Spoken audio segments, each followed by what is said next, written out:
Hello ladies and gentlemen, welcome back. This is Chimera Elite, and today we're taking a look at Mordheim City of the Damned in a much more broad way than I have in the past.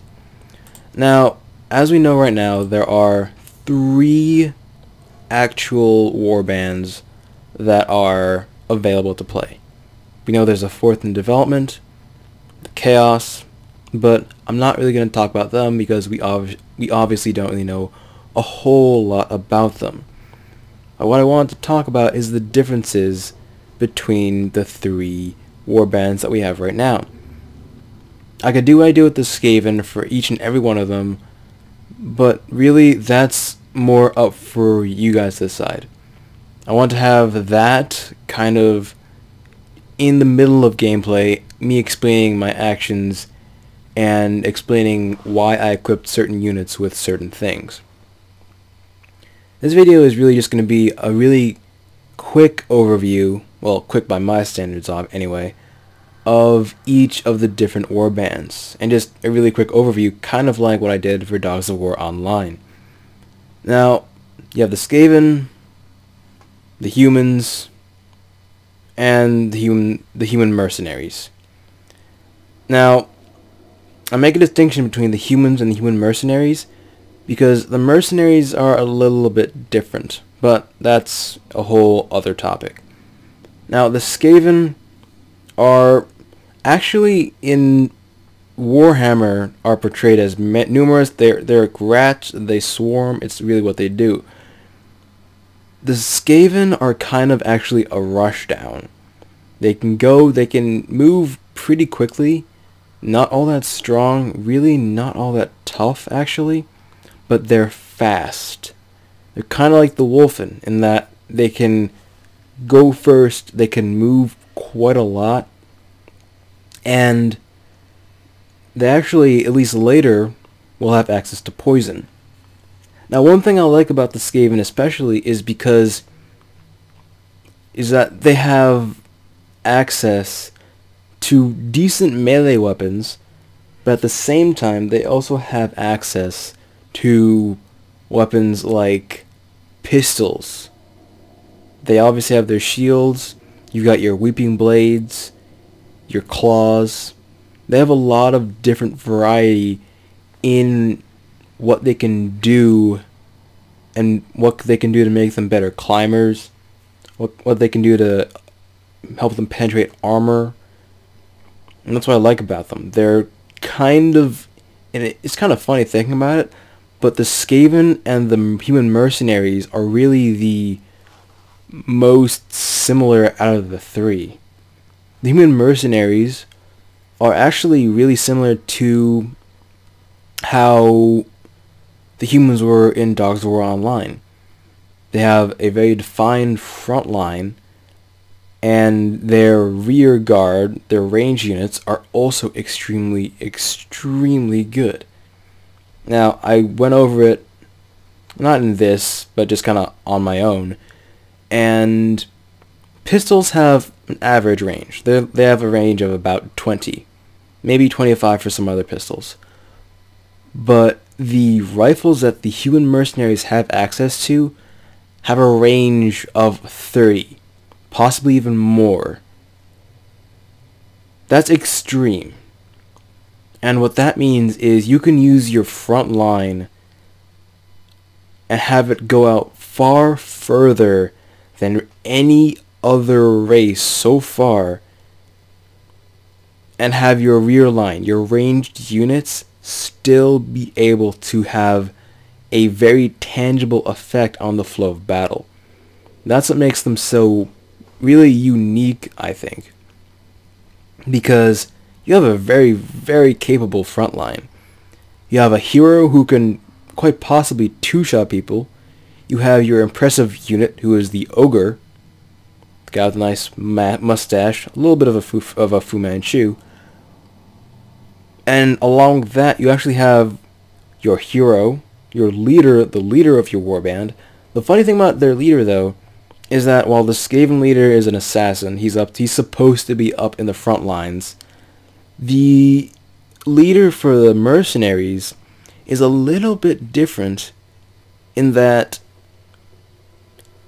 he's kind of more of a support buffer in a way. It's kind of weird to think about it, but what I mean is he has buffs. Like, when your army starts getting low on units, every few turns you have to make a check, and it's a leadership check.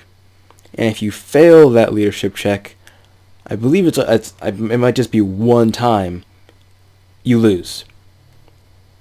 Because your guys are seeing everyone else getting slaughtered, and there's like, I don't want any more of this, I'm just gonna leave.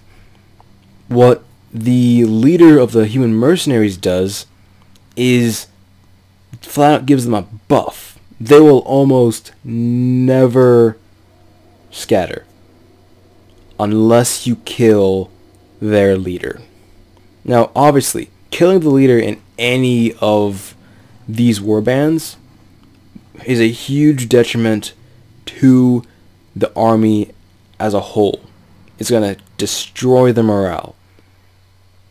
But with the mercenaries, it matters even more. Because not only was he a source of just power in your army, and he was a leader, it was also the fact that he had an aura or buff for the entire just warband as a whole that prevented you from routing. Losing him is huge. So he is a little bit more standoffish. He can hold his own in a one-on-one combat, but more than that, and you're gonna start to get a little bit on the dangerous side of things. Now, the Scourges of Sigmar. The nuns.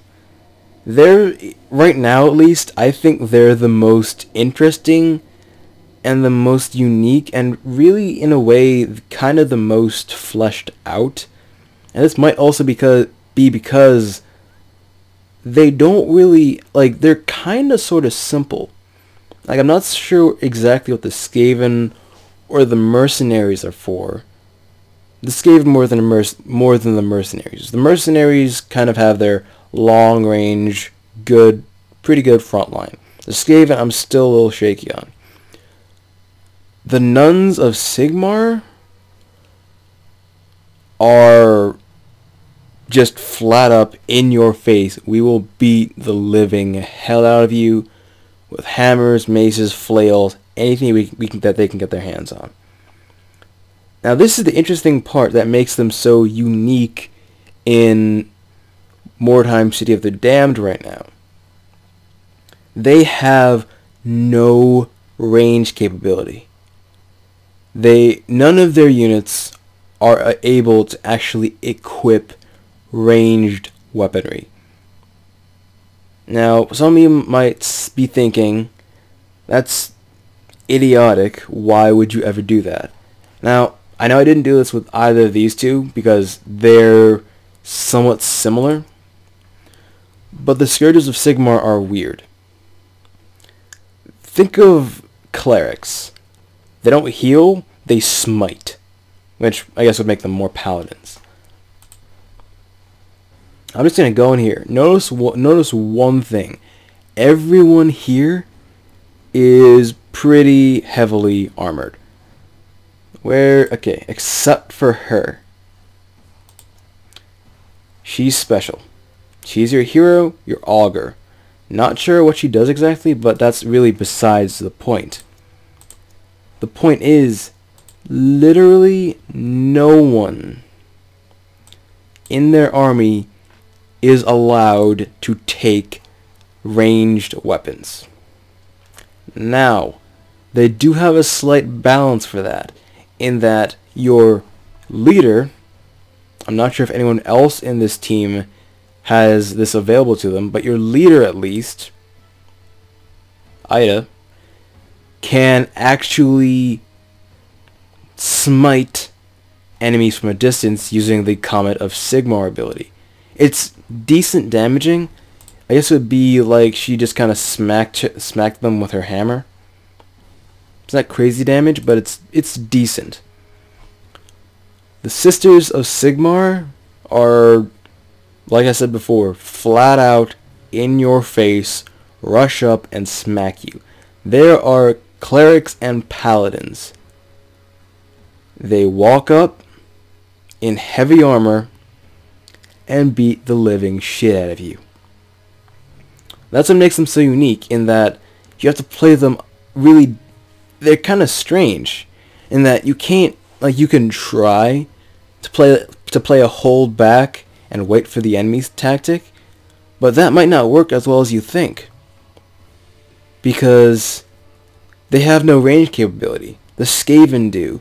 The human mercenaries do. The Sisters of Sigmar are essentially hunters. They go out, they hunt you down, and they beat you into the ground. That's what they do. The Skaven are kind of more, and I actually like this, they hide in the corners, they hide in buildings, and they kind of wait for you to show up, and they're like, oh wait, someone's walking by. Run out, stab him, stop him in his tracks. 3 more Skaven come out of nowhere, stab him. He's almost dead. The last Skaven kind of takes out some pistols, shoots him in the head, and they move on. And really, the human mercenaries are like that too. A little bit. The Skaven, the way I'm building them at least, are both close range and ranged. Almost everyone in my army has pistols and a melee weapon. They have both. Because I can have the front line just kind of hold them off, and I can have my guys in the back who might be low on health at this point, just kind of whip out their pistols and essentially fire on the enemy from a very relatively safe position. And the enemy cannot disengage from that without either spending a lot of action points or taking an attack of opportunity. Well, I hope you guys enjoy this video, this kind of quick little thing talking about each of the different warbands of Mordheim, City of the Damned. I hope you guys enjoyed, and I will see you in the next one. Peace.